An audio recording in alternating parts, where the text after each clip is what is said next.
야, 술 한 잔 올리라는데? 그렇게 싫어? 그럼 내가 따라줄게. 술에 취한 한 남자가 소주병을 번쩍 들어 올립니다. 그리고 앉아있는 친구의 머리 위로 차가운 소주를 쏟아부었죠. 연회장은 순식간에 얼어붙었습니다. 하지만 소주를 뒤집어 쓴 남자는 놀랍게도 아무 반응도 하지 않았어요. 그저 조용히 얼굴을 닦으며 주머니에서 명함 한 장을 꺼냈을 뿐이었죠. 40년 전 학교 일진이었던 그 남자와 매일 괴롭힘을 당했던 피해자 사이에 도대체 무슨 일이 있었던 걸까요? 사연 시작하기 전에 구독과 좋아요 부탁드립니다. 항상 시청해주시는 모든 분들께 감사드립니다. 경찰청 경제범죄수사대 총경실 책상 위로 햇살이 비스듬히 들어왔습니다.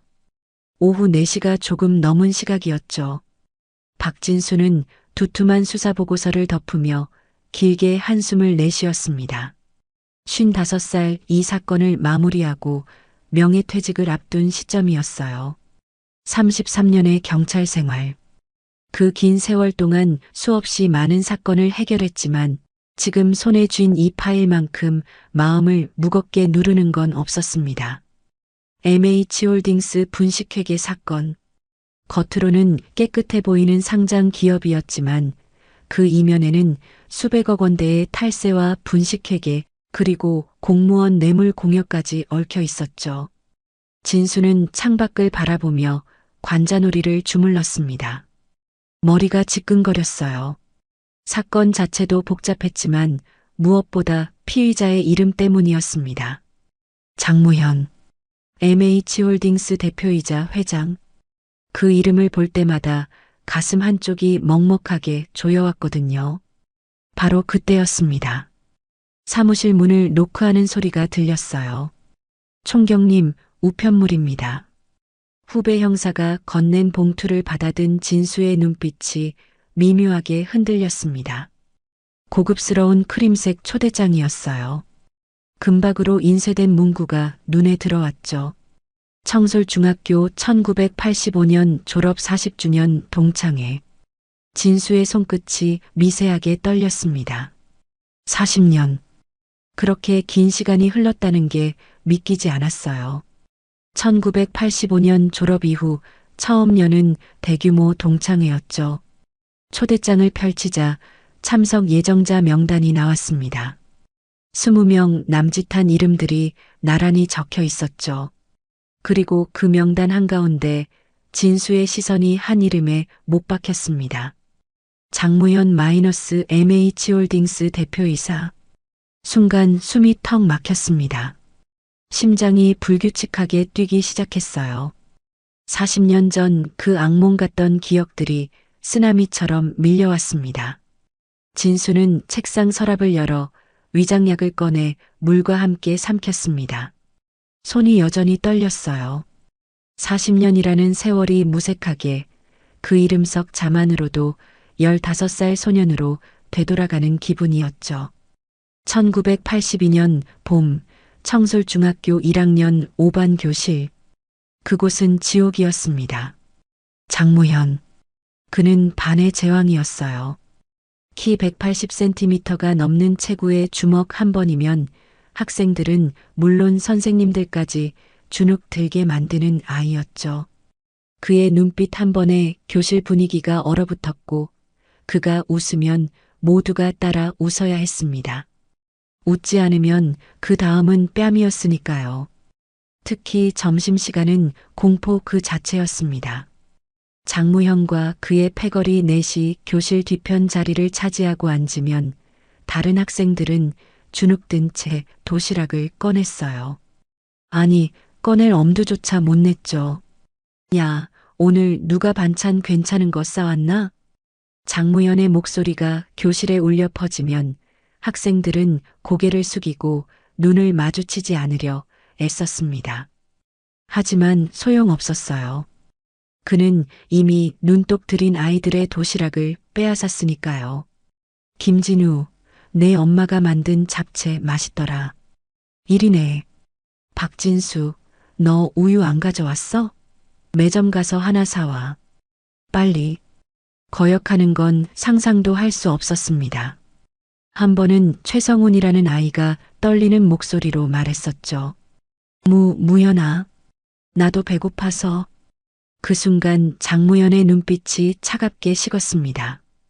그는 최성훈의 도시락을 낚아챘고 뚜껑을 열더니 그대로 성훈이의 머리 위에 뒤집어 버렸어요. 밥알이 머리카락 사이로 떨어졌습니다. 반찬이 교복에 묻었죠.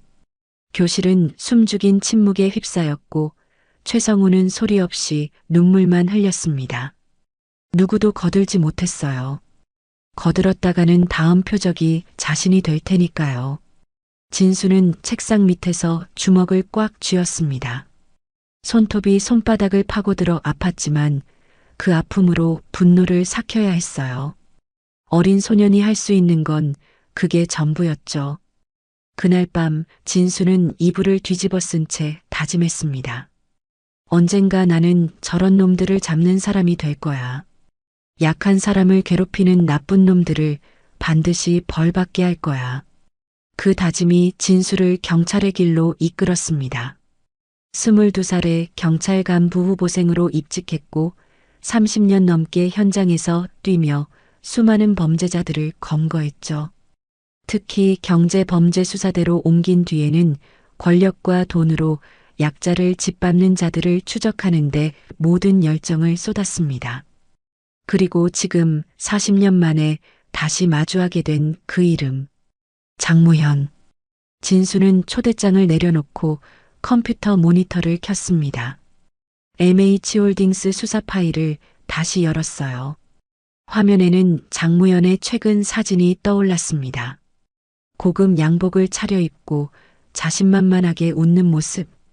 중학생 때 그 오만한 표정과 크게 다르지 않았죠. 여전하네. 진수는 쓴웃음을 지었습니다. 수십억 원대 재산, 상장 기업 대표라는 화려한 타이틀 뒤에 숨겨진 범죄의 실체, 분식회계로 주가를 조작하고 협력업체에 뇌물을 요구하고 세금을 탈루한 금액만 해도 수백억 원에 달했어요. 진수는 파일을 한 장 한 장 넘기며 증거를 검토했습니다. 회계장부, 통장 거래 내역, 녹취록. 모든 게 갖춰져 있었지만 결정적인 한 방이 부족했어요. 장무현이 직접 지시했다는 물적 증거가 필요했죠. 그때 진수의 눈빛이 번뜩였습니다. 초대장을 다시 집어들었어요. 날짜를 확인했죠. 이번 주 토요일 저녁 7시. 장소는 시내 특급 호텔 연회장. 이거군.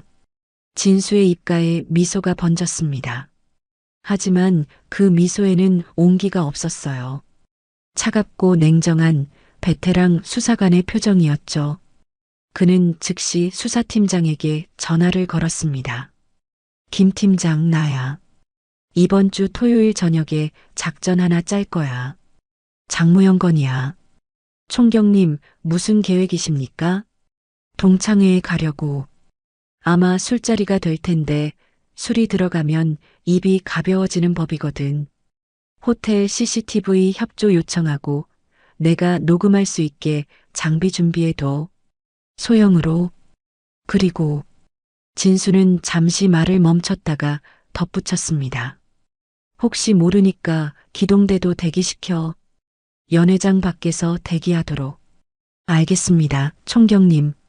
전화를 끊은 진수는 다시 한번 초대장을 응시했습니다.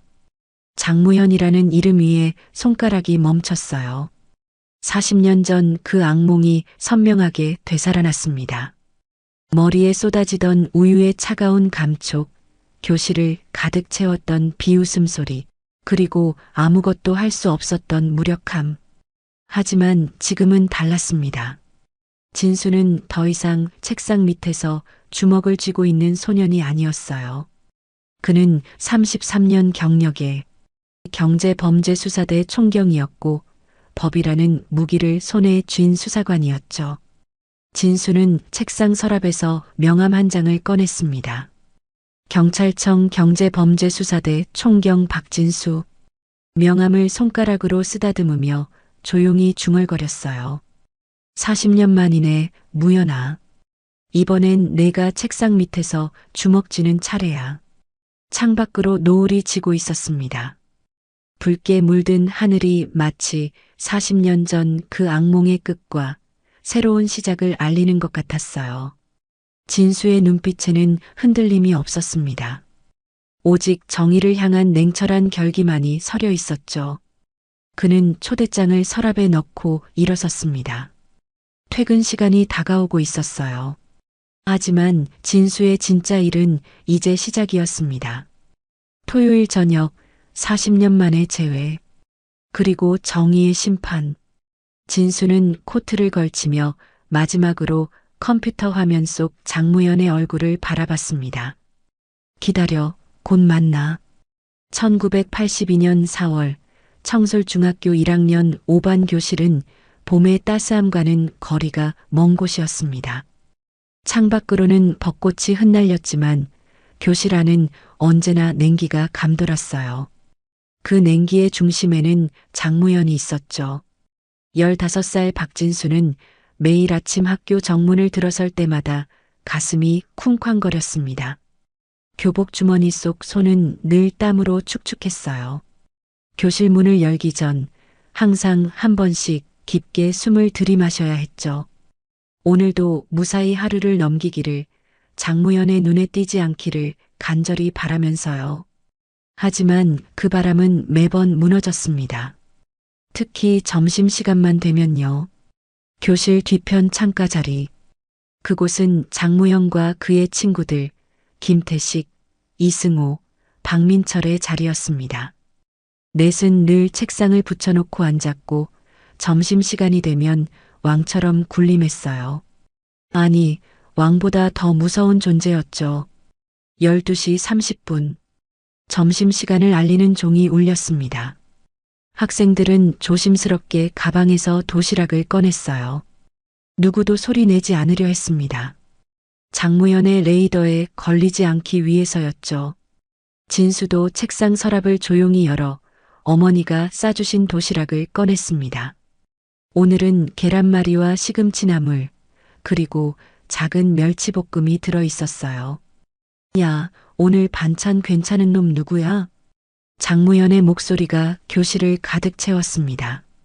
낮고 굵은 목소리. 그 한마디에 교실 공기가 얼어붙었어요.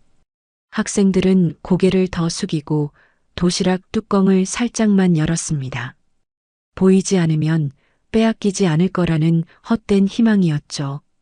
장무연은 자리에서 일어나 교실을 천천히 걸었습니다. 마치 사냥감을 고르는 맹수처럼요. 그의 발소리가 가까워질 때마다 학생들의 어깨가 움츠러들었습니다. 김진우, 너 못 싸웠어? 앞줄에 앉은 진우가 움찔했습니다. 고개를 들지 못한 채 떨리는 목소리로 대답했어요. 잡채. 어제도 맛있더라. 이리 내봐. 하지만 무연아, 나도. 진우의 말이 채 끝나기도 전에 장무연의 손이 번쩍 뻗어나왔습니다. 도시락을 낚아챈 거였죠. 진우는 입술을 깨물며 고개만 숙였습니다. 항의할 수도 막을 수도 없었어요. 박진수, 넌? 진수의 심장이 멎는 것 같았습니다. 손에 쥔 숟가락이 덜덜 떨렸어요. 고개를 들자 장무연의 날카로운 눈빛과 마주쳤습니다. 계란말이. 그냥 먹어. 근데 우유는 있지? 아직 안 샀어.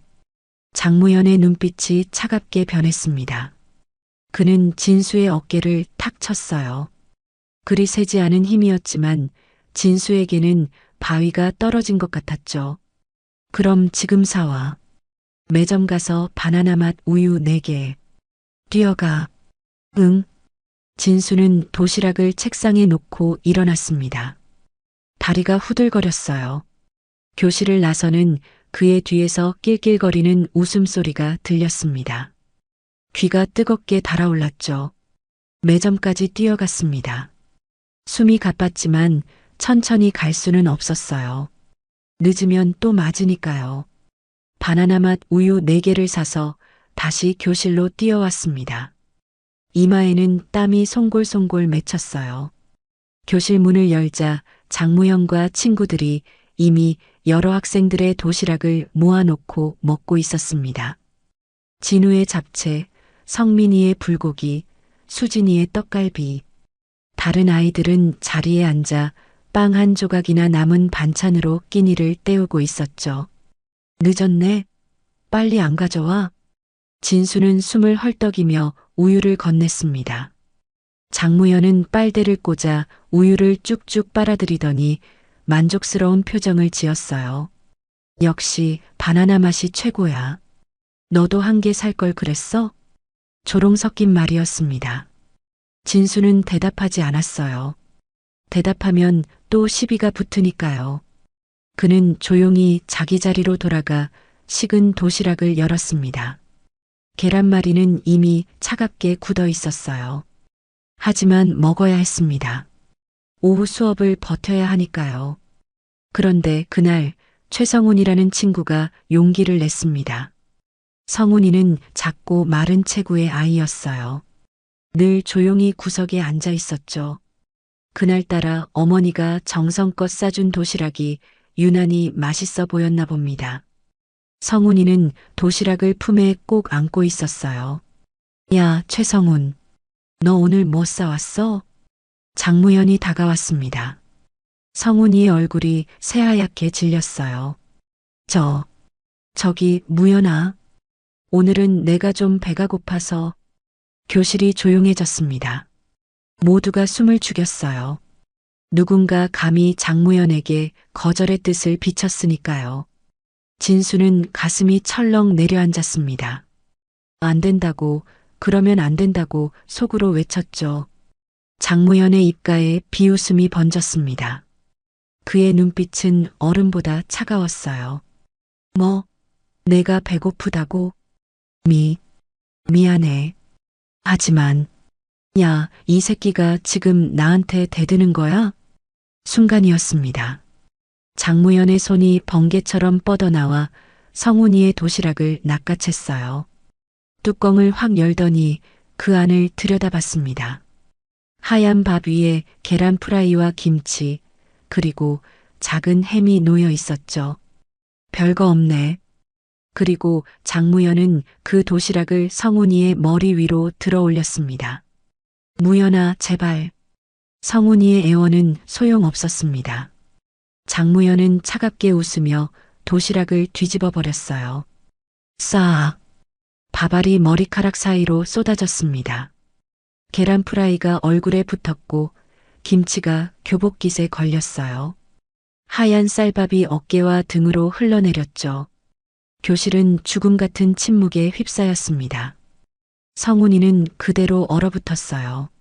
눈에서는 눈물이 주르륵 흘러내렸습니다. 하지만 소리내어 울지는 못했죠. 울면 더 맞을 테니까요. 다음부턴 말 잘 들어. 알았지? 장무현은 아무렇지 않게 자기 자리로 돌아갔습니다. 친구들이 낄낄거리며 웃었어요. 마치 재미있는 쇼를 본 것처럼요. 진수는 책상 밑에서 주먹을 꽉 쥐었습니다. 손톱이 손바닥을 파고들어 아팠어요. 피가 날 것 같았습니다. 하지만 그렇게라도 해야 이 분노를, 이 무력감을 견딜 수 있었죠. 성훈이는 떨리는 손으로 머리에 밥알을 털어냈습니다. 교복에 묻은 반찬을 닦아냈어요. 하지만 냄새는 지워지지 않았습니다. 오후 내내 그 냄새를 맡으며 수업을 들어야 했죠. 그날 이후 아무도 감히 장무현에게 거역하지 않았습니다. 점심시간만 되면 학생들은 자동으로 도시락을 내놓았어요. 선생님들도 눈치챘을 겁니다. 하지만 아무도 나서지 않았죠. 장무현의 형이 동네에서 유명한 건달이라는 소문이 있었거든요. 진수는 매일 밤 이불 속에서 눈물을 흘렸습니다. 분하고 창피하고 무서웠어요. 하지만 무엇보다 자신이 아무것도 할 수 없다는 게 가장 괴로웠습니다. 언젠가는 꼭 어린 진수는 그렇게 다짐했습니다. 언젠가 자신이 힘을 가지게 되면 약한 사람을 괴롭히는 나쁜 사람들을 반드시 벌주겠다고요. 그 다짐이 진수의 가슴속 깊이 새겨졌습니다. 그리고 그 다짐은 43년이 지난 지금도 여전히 진수의 가슴속에서 불타고 있었습니다. 2025년 10월 23일 목요일 오후 6시 경찰청 경제범죄수사대 회의실에는 긴장감이 감돌았습니다. 진수는 화이트보드 앞에 서서 수사팀원들을 바라봤어요. 김태현 팀장을 비롯해 5명의 수사관들이 진지한 표정으로 앉아 있었죠. 모두들 집중해 주세요. 진수의 목소리는 침착했지만 그 안에는 33년 경찰 생활의 무게가 실려 있었습니다. 그는 화이트보드에 장무연의 사진을 붙였어요. 고급 양복을 입고 활짝 웃고 있는 사진. 하지만 진수의 눈에는 그 웃음 뒤에 숨겨진 오만함이 보였죠. 이 사람이 장무연 MH홀딩스 대표입니다. 우리가 6개월째 추적하고 있는 분식회계 사건의 핵심 피의자죠. 팀원들은 고개를 끄덕였습니다. 이미 모두가 알고 있는 사실이었어요. 하지만 오늘 회의는 달랐습니다. 진수의 표정이 평소와 달리 단단하게 굳어 있었거든요. 지금까지 우리가 확보한 증거들을 정리해 보겠습니다. 진수는 레이저 포인터로 화이트보드를 가리켰습니다. 첫째, 회계장부 조작. 매출을 200억 원 부풀렸고 부채는 300억 원 축소했습니다. 둘째, 유령 회사를 통한 자금 세탁. 페이퍼 컴퍼니 3곳을 거쳐 개인 계좌로 자금을 빼돌렸죠. 셋째, 공무원 뇌물 공여. 세무조사를 무마하기 위해 관계 공무원에게 5천만 원을 건넸습니다. 김태현 팀장이 손을 들었습니다. 총경님, 증거는 충분합니다. 하지만 결정적인 게 하나 부족하죠. 장무연이 직접 지시했다는 물적 증거 말입니다. 맞습니다. 진수는 고개를 끄덕였어요. 바로 그게 문제였습니다. 회계 담당 이사와 재무팀장은 이미 자백했지만 모두 대표의 지시를 받았다고만 진술할 뿐 녹음이나 문서 같은 직접 증거가 없었죠. 장무연은 교묘하게 구두로만 지시했던 겁니다. 그래서 이번 주 토요일 특별 작전을 진행하려고 합니다. 진수는 책상 위에 크림색 초대장을 펼쳤습니다. 청솔중학교 졸업 40주년 동창회.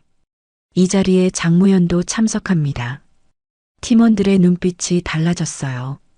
이해하기 시작한 거였죠. 술자리입니다. 사람들은 술이 들어가면 방심하죠. 특히 자신이 성공했다고 생각하는 사람들은 더욱 그렇습니다. 자랑하고 싶어 하거든요. 진수는 잠시 말을 멈추고 창밖을 바라봤습니다. 어둠이 내려앉고 있었어요. 40년 전 그 교실의 기억이 스쳐 지나갔습니다. 하지만 이번엔 달랐죠. 이번엔 자신이 사냥꾼이었으니까요. 제가 직접 들어갑니다. 동창으로서 자연스럽게 대화를 나누며 녹음하겠습니다. 총경님, 위험하지 않습니까? 젊은 수사관 하나가 걱정스러운 목소리로 물었어요. 위험할 것 없습니다. 같은 반 동창들이 모이는 자리예요. 다만 만약을 대비해 여러분들이 호텔 주변에 대기해 주세요. 진수는 서랍에서 작은 기기를 꺼냈습니다. 펜 모양의 초소형 녹음기였어요. 이걸 사용하겠습니다. 최신형이라 음질이 아주 선명합니다.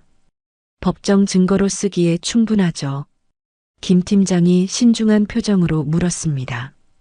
총경님, 혹시 개인적인 감정이 개입된 건 아니십니까? 진수는 팀장의 눈을 똑바로 바라봤습니다. 순간 침묵이 흘렀어요. 팀장은 베테랑 수사관이었습니다. 진수의 눈빛에서 뭔가 다른 걸 읽어낸 거였죠. 물론입니다. 개인적인 감정이 있습니다. 진수는 솔직하게 인정했어요. 40년 전 저는 그에게 괴롭힘을 당했습니다. 매일 도시락을 빼앗기고 심부름을 강요당했죠. 제 친구는 머리에 밥을 뒤집어 쓰기도 했습니다. 회의실이 조용해졌습니다. 팀원들은 놀란 표정으로 진수를 바라봤어요. 언제나 냉철하고 공정했던 총경에게 그런 과거가 있었다니 믿기 힘들었죠. 하지만 제가 이 작전을 제안하는 건 복수 때문이 아닙니다. 진수의 목소리는 확고했습니다. 그는 40년 전에도 약자를 괴롭히는 인간이었고 지금도 마찬가지입니다. 단지 방법이 달라졌을 뿐이죠. 예전엔 주먹으로, 지금은 돈과 권력으로. 저는 경찰입니다. 그리고 경찰의 임무는 법을 어긴 사람을 잡는 겁니다. 그게 누구든 말이죠. 팀장이 천천히 고개를 끄덕였습니다. 알겠습니다, 총경님. 지원하겠습니다. 진수는 안도의 한숨을 내쉬었어요. 팀원들의 신뢰, 그게 가장 중요했습니다. 고맙습니다.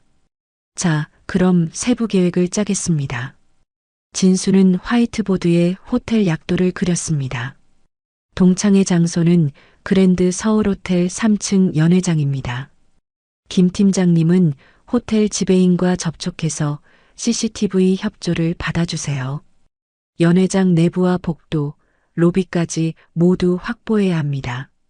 알겠습니다. 박 수사관과 최 수사관은 호텔 1층 로비에서 대기하세요. 평상복 착용하고 커피숍에 앉아 있으면 됩니다. 제가 신호 보내면 즉시 올라올 수 있게 준비해 두세요. 네, 총경님. 이 수사관과 정 수사관은 호텔 뒤편 주차장에서 차량 대기. 만약 장무연이 술에 취해 차를 몰고 나가려 하면 음주운전으로라도 잡아야 합니다. 이해했습니다. 진수는 마지막으로 강 수사관을 바라봤습니다. 강 수사관은 영장 준비해 주세요. 긴급 체포 영장과 압수수색 영장 모두요. 제가 결정적 증거를 확보하는 즉시 집행할 겁니다. 이미 준비 중입니다, 총경님. 모든 지시가 끝났습니다. 진수는 팀원들의 얼굴을 하나하나 바라봤어요. 모두 믿음직한 얼굴들이었습니다. 이들과 함께라면 할 수 있을 것 같았죠. 한 가지만 더 말씀드리겠습니다. 진수는 진지한 표정으로 입을 열었습니다. 이번 작전은 제 마지막 큰 사건이 될 겁니다. 이 사건을 마무리하고 명예퇴직할 생각입니다.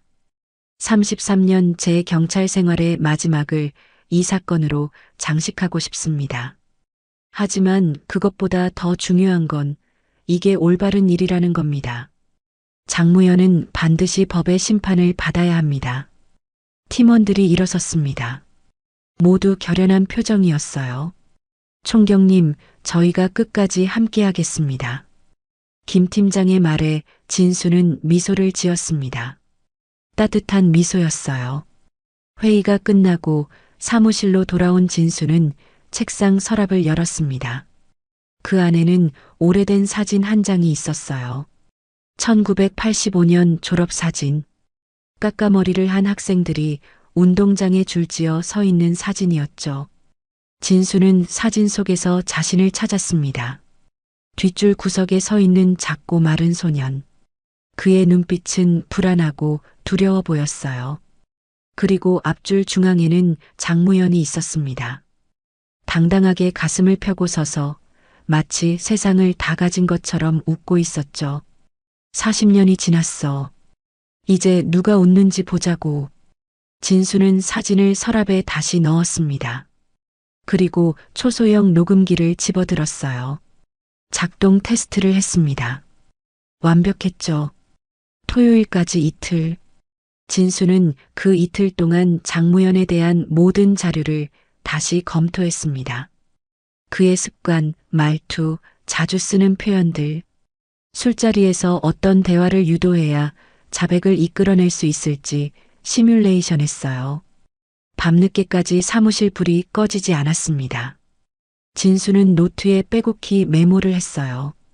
대화 시나리오, 예상 질문, 유도 방법들. 모든 걸 철저히 준비했습니다. 금요일 밤 진수는 집에 돌아가 거울 앞에 섰습니다. 55살의 얼굴, 머리는 희끗희끗해졌고 이마에는 주름이 패였어요. 하지만 눈빛만큼은 40년 전 그 소년보다 훨씬 강렬했습니다. 준비됐어.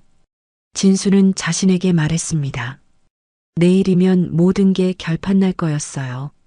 40년 묵은 상처와 6개월간의 수사와 그리고 정의. 모든 게 한자리에서 만나는 순간이었죠. 진수는 양복을 꺼내 침대에 놓았습니다. 검은색 정장. 내일 입고 갈 옷이었어요. 그리고 작은 가방 안에는 초소형 녹음기와 명함이 들어 있었습니다. 잠자리에 들었지만 쉽게 잠이 오지 않았습니다. 40년 전 그 교실이 떠올랐어요. 장무연의 비웃음 소리, 친구들의 울음소리, 그리고 자신의 무력함. 하지만 이번엔 달랐습니다. 이번엔 준비가 되어 있었죠. 새벽 4시 진수는 잠에서 깼습니다. 더 이상 잠을 잘 수 없었어요. 일어나서 커피를 한 잔 마셨습니다. 창밖으로 동이 트고 있었죠. 오늘이야. 진수는 중얼거렸습니다. 40년을 기다린 이 순간, 복수가 아닌 정의를 위해 그는 준비를 시작했습니다. 2025년 10월 25일 토요일 저녁 7시 그랜드 서울호텔 3층 연회장 입구에 진수가 섰습니다. 검은색 정장을 단정하게 차려입은 그의 손에는 작은 가방이 들려 있었어요. 그 안에는 초소형 녹음기가 숨겨져 있었죠. 진수는 깊게 숨을 들이마셨습니다. 심장이 빠르게 뛰었어요. 긴장 때문만은 아니었습니다. 40년 만의 재회. 그 무게가 가슴을 짓눌렀죠. 연회장 문을 열자 화려한 샹들리에 불빛이 눈부셨습니다. 넓은 홀 안에는 이미 10명 남짓한 사람들이 모여 있었어요. 모두 50 중반의 나이, 한때 같은 교실에서 책상을 나란히 했던 친구들이었죠. 진수야. 한 사람이 반갑게 손을 흔들었습니다. 김진우였어요. 40년 전 잡채 도시락을 빼앗기던 그 친구. 이제는 중년의 배가 나온 평범한 회사원이 되어 있었죠. 진우야, 오랜만이다. 진수는 악수를 나눴습니다. 진우의 손은 따뜻했어요. 예전처럼 떨리지 않았죠. 야, 내가 온다는 소식 듣고 깜짝 놀랐어. 연락도 안 되고 해서 어떻게 지내나 궁금했거든. 미안해. 바쁘게 살다 보니 연락을 못했네. 그래, 뭐하고 지내? 어디 다녀? 응, 그냥 회사 다녀. 중소기업. 진수는 담담하게 대답했습니다. 거짓말은 아니었어요. 경찰청도 넓은 의미에서 보면 조직이었으니까요. 하지만 구체적으로 말하지는 않았죠. 두 사람은 웃으며 이야기를 나눴습니다. 그 사이 다른 친구들도 하나둘 모여들었어요. 최성훈도 있었습니다. 40년 전 머리에 밥을 뒤집어 썼던 그 친구. 이제는 안경을 쓴 온화한 인상의 중년이 되어 있었죠. 진수야, 오랜만이야. 성훈아, 잘 지냈어? 두 사람의 눈이 마주쳤습니다. 잠시 침묵이 흘렀어요. 서로 같은 기억을 떠올리고 있었죠. 그 끔찍했던 점심시간의 기억을요. 그래, 뭐.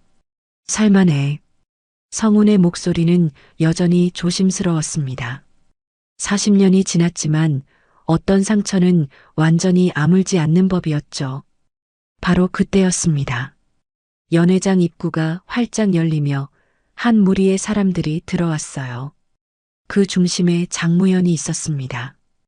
회색 체크무늬 양복에 붉은색 넥타이, 헤어젤로 말끔하게 넘긴 머리, 고급 시계가 손목에서 반짝였어요. 그는 마치 레드카펫을 걷는 배우처럼 당당하게 걸어 들어왔습니다. 야, 다들 왔네. 장무연의 목소리는 여전히 컸습니다. 연회장 전체에 울려 퍼질 정도였죠. 그의 뒤로는 3명의 남자가 따라왔어요. 김태식, 이승호, 박민철. 40년 전 그의 패거리였던 친구들이었습니다. 분위기가 미묘하게 변했습니다. 환하게 웃으며 이야기하던 사람들의 표정이 굳어졌어요. 누군가는 고개를 살짝 숙였고 누군가는 눈길을 피했죠. 오, 진우 왔네. 잘 지냈어? 장무현은 김진우에게 다가가 어깨를 툭 쳤습니다. 친근한 척하는 제스처였지만 진우는 움찔했어요. 몸이 먼저 반응한 거였죠. 잘 지냈어. 그래. 뭐하고 지내? 중소기업 다니고 있어. 중소기업? 아, 그래. 나도 회사 경영하는데 힘들지 뭐. 장무현은 웃었습니다. 하지만 그 웃음에는 우월감이 묻어났어요. 나는 대표고 너는 직원이라는 걸 은근히 과시하는 거였죠. 그의 시선이 방 안을 훑었습니다. 그리고 구석에 조용히 서 있는 진수를 발견했어요. 박진수? 장무현의 눈빛이 날카로워졌습니다. 순간적으로 긴장이 스쳤지만 곧 웃음으로 바뀌었죠. 야, 진수야. 얼마만이야, 이게. 장무현은 큰 걸음으로 진수에게 다가왔습니다. 진수는 자리에서 움직이지 않았어요. 침착하게 그를 바라봤죠. 오랜만이야, 무연아. 야, 너 뭐하고 지내? 어디 다녀? 회사 다녀. 그냥 평범하게. 회사? 무슨 회사? 중소기업. 별거 아니야. 진수의 대답은 짧고 간결했습니다. 더 이상 묻지 말라는 뉘앙스였죠. 중소기업? 나도 회사 경영하는데 힘들지 뭐. 근데 나는 중소기업이 아니야. 상장사야, 상장사. MH홀딩스 알지? 직원이 300명 넘어. 올해 매출이 얼마인 줄 알아? 1,000억이야, 1,000억. 장무현은 자랑하듯 말했습니다. 목소리도 점점 커졌어요. 주변 사람들이 듣도록 일부러 크게 말하는 거였죠. 축하해. 진수의 대답은 담담했습니다. 표정 하나 변하지 않았어요.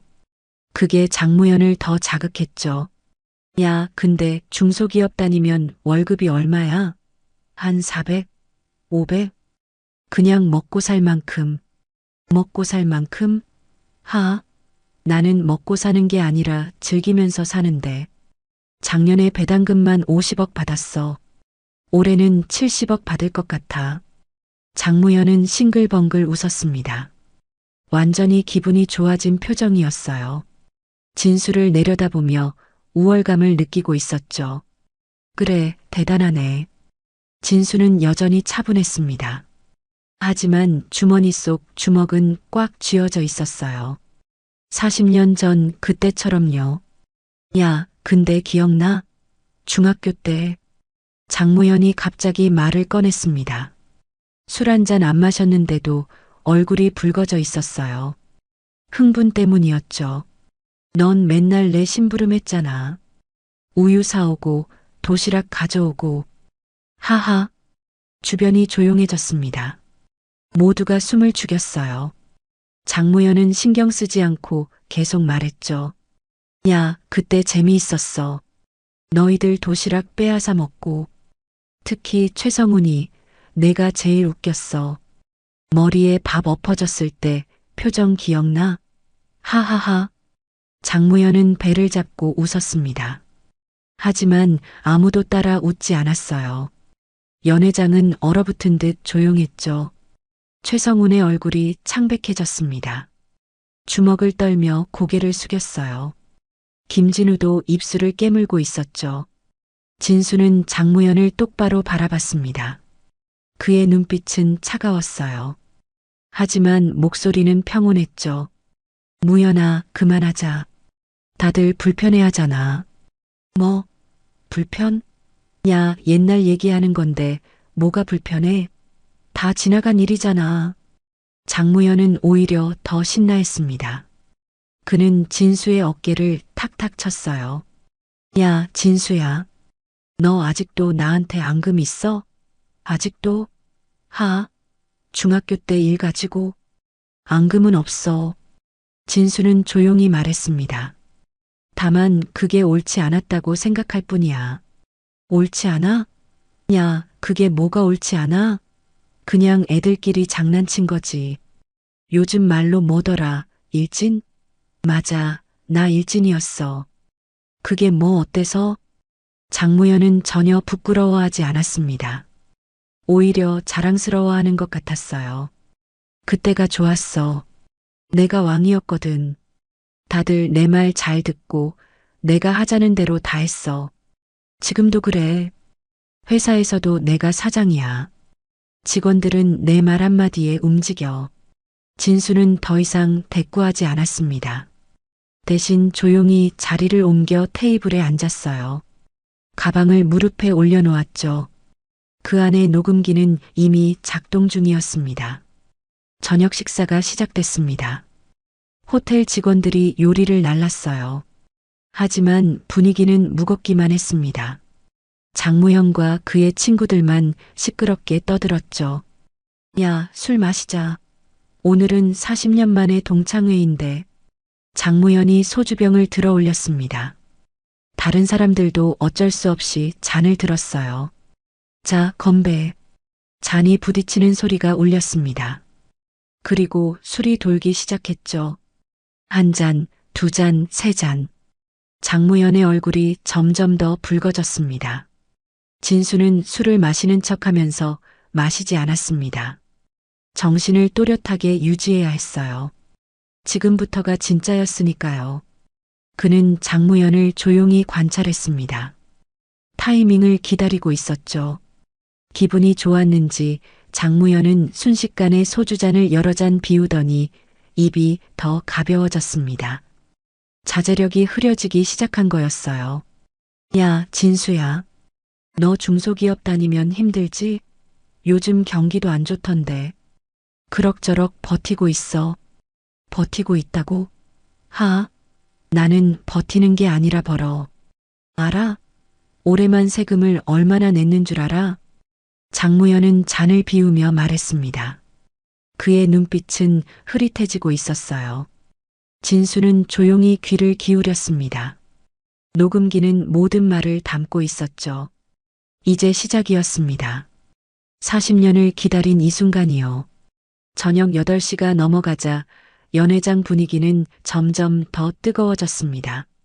소주병이 하나둘 비워지고 얼굴들이 붉어졌어요.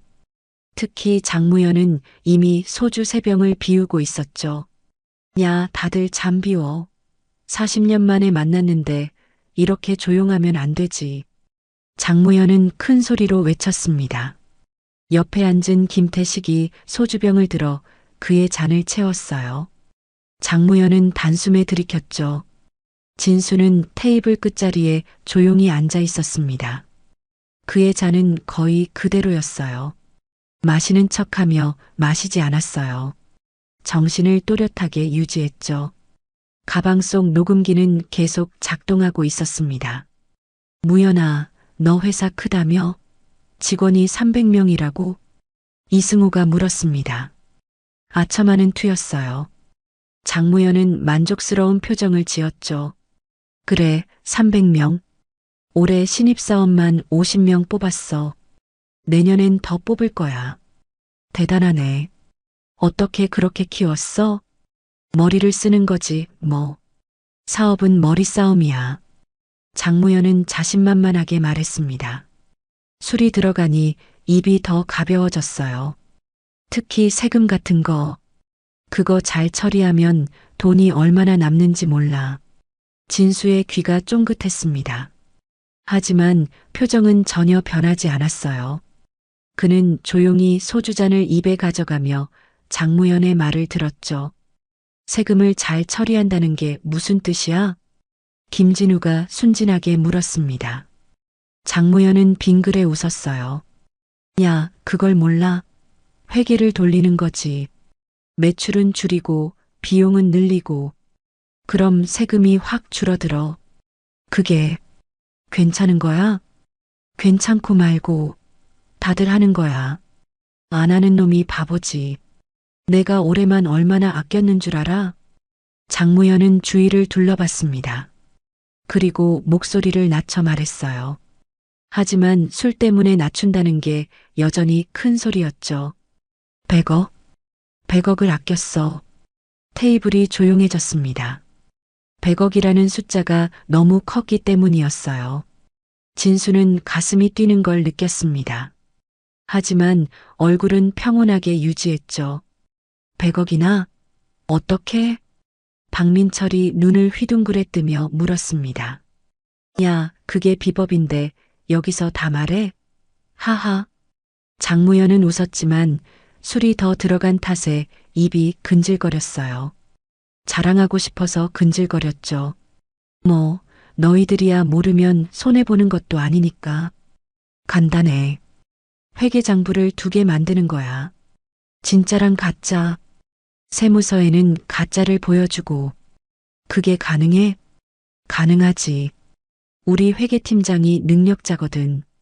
그 친구가 알아서 다 해줘. 내가 지시만 하면 뚝딱이야. 진수의 손이 미세하게 떨렸습니다. 결정적인 말이 나왔어요. 내가 지시만 하면. 바로 그거였습니다. 장무현이 직접 지시했다는 증언이었죠. 하지만 아직 충분하지 않았습니다. 더 구체적인 게 필요했어요. 진수는 조용히 입을 열었습니다. 무연아, 그런 거 들키면 큰일 나는 거 아니야? 장무현은 진수를 바라보며 비웃었습니다. 큰일? 야, 누가 알겠어? 세무조사 나와도 괜찮아. 그거야 돈으로 해결하면 되니까.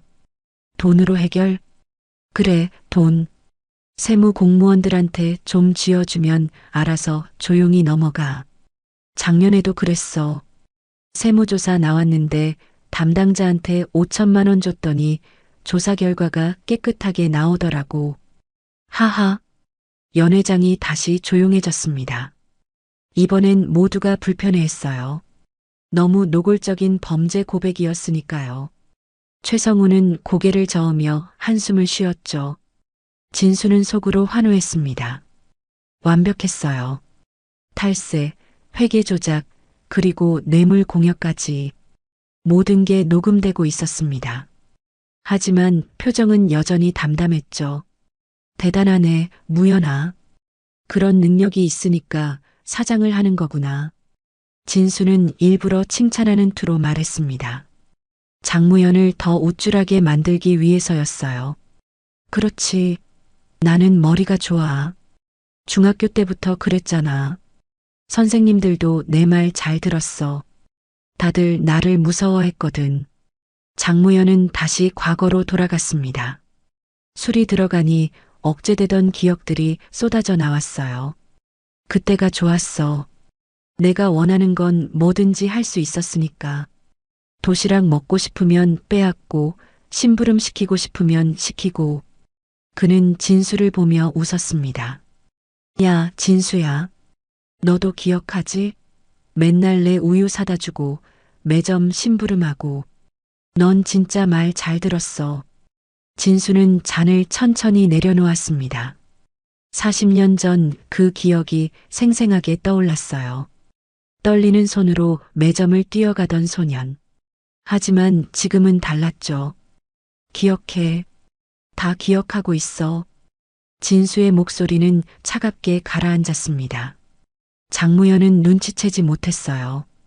오히려 신이 났죠. 하하. 그치? 그때가 좋았어. 지금도 마찬가지야.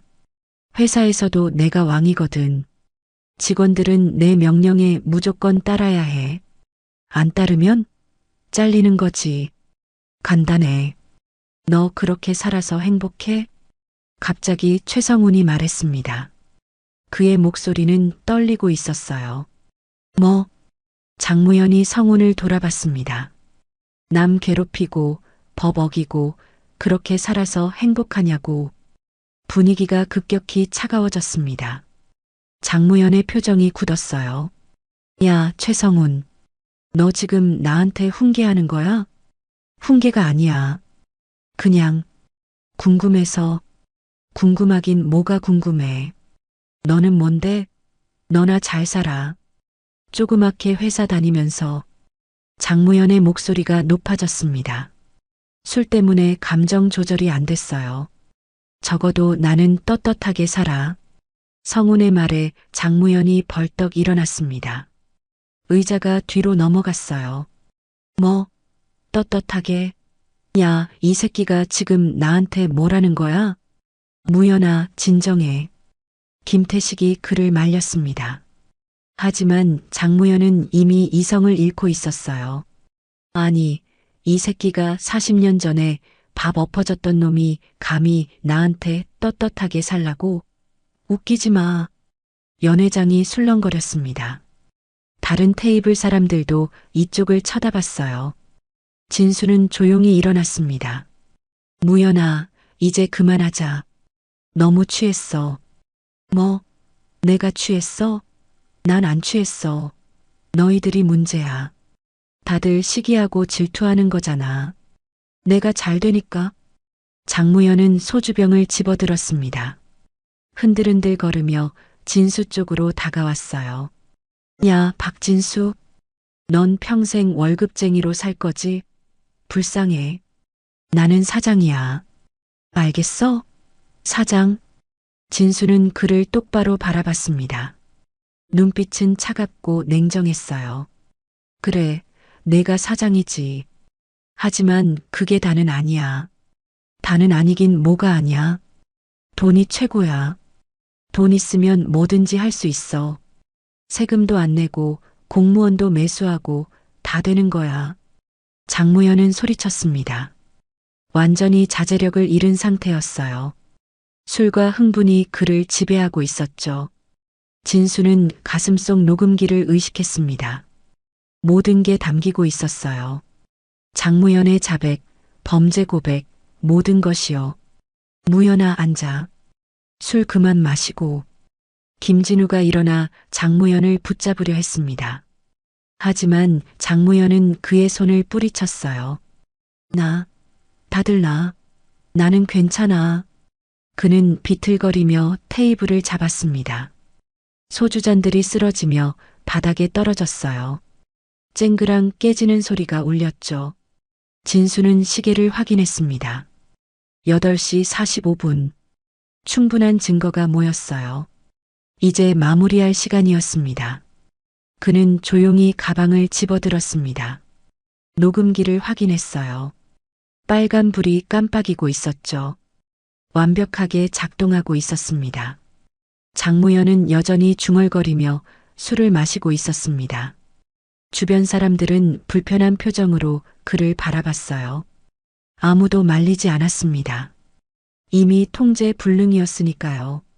진수는 자리에서 일어났습니다. 조용히 연회장 밖으로 나갔어요. 복도에 나와 휴대폰을 꺼냈죠. 김태현 팀장에게 문자를 보냈습니다. 증거 확보 완료. 대기하세요. 곧 답장이 왔어요. 알겠습니다. 준비 완료. 진수는 긴 숨을 내쉬었습니다. 40년을 기다렸어요. 그리고 지금 드디어 그 순간이 왔습니다. 정의가 실현되는 순간이요. 그는 다시 연회장 문을 열었습니다. 이번엔 달랐어요. 더 이상 숨기지 않을 거였습니다. 더 이상 참지 않을 거였죠. 진수의 눈빛은 결연했습니다. 이제 진짜 시작이었어요. 진수가 연회장으로 다시 들어섰을 때 장무연은 4번째 소주병을 따르고 있었습니다. 그의 얼굴은 완전히 붉게 익어 있었어요. 눈빛은 흐릿했고 말투는 흐느적거렸죠. 야, 다들 마셔. 왜 이렇게 분위기가 죽어? 장무연은 비틀거리며 소리쳤습니다.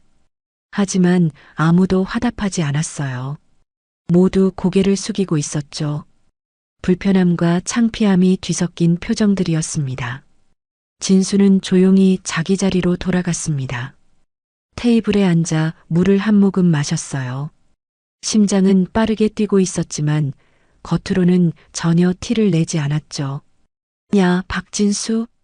갑자기 장무연이 진수를 불렀습니다. 비틀거리며 걸어왔어요. 손에는 소주병이 들려 있었죠.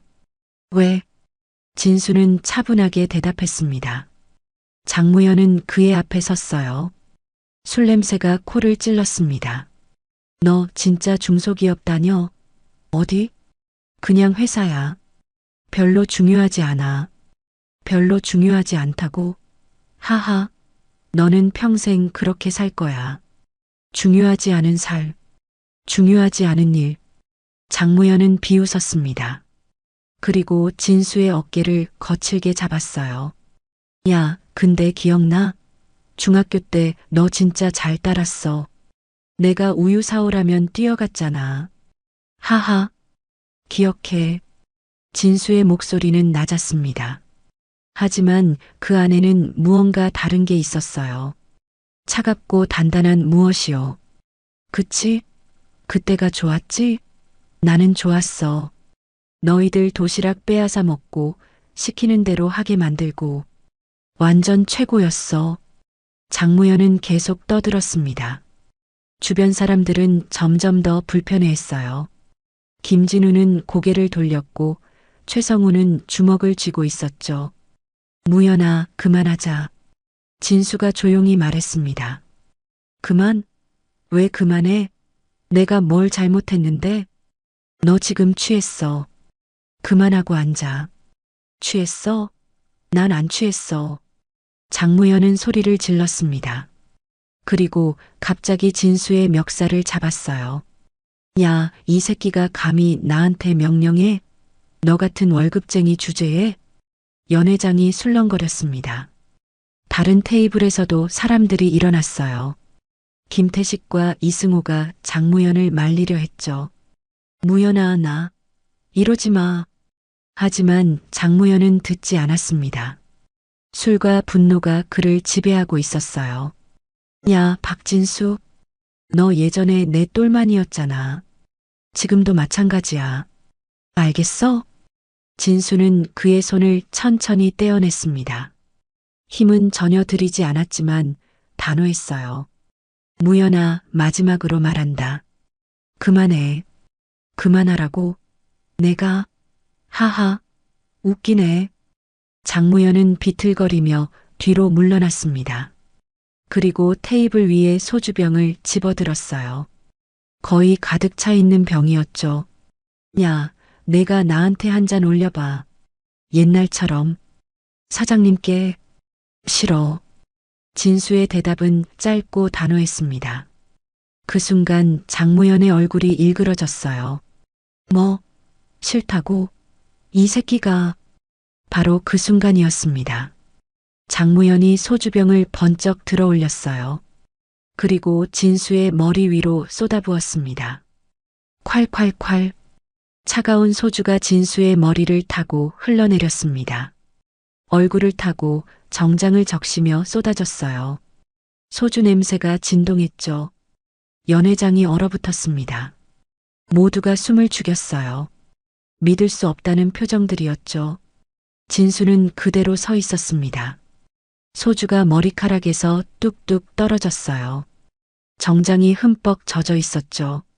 하지만 그는 움직이지 않았습니다. 그저 눈을 감고 있었어요. 40년 전 그 순간이 떠올랐습니다. 청솔 중학교 1학년 5반 교실. 점심시간. 장무현이 우유를 자신의 머리에 부었던 그날. 차가운 우유가 머리를 타고 흘러내렸던 그 감촉. 친구들의 웃음소리. 그리고 자신의 무력함. 하지만 지금은 달랐습니다. 진수는 천천히 눈을 떴습니다. 그의 눈빛은 더 이상 흔들리지 않았어요. 차갑고 냉정하고 단호했죠. 그는 천천히 손을 들어 얼굴에 소주를 닦았습니다. 그리고 주머니에서 흰 손수건을 꺼내 머리를 닦았어요. 하나하나 천천히 침착하게요. 장무현은 빈 병을 들고 서서 킥킥거리며 웃었습니다. 하하. 야, 너 꼴 좀 봐. 똑같네, 중학교 때랑. 하지만 아무도 웃지 않았습니다. 오히려 모두가 긴장한 표정이었어요. 뭔가 다르다는 걸 느꼈죠. 진수의 분위기가 완전히 바뀌었어요. 진수는 젖은 손수건을 천천히 접어 주머니에 넣었습니다.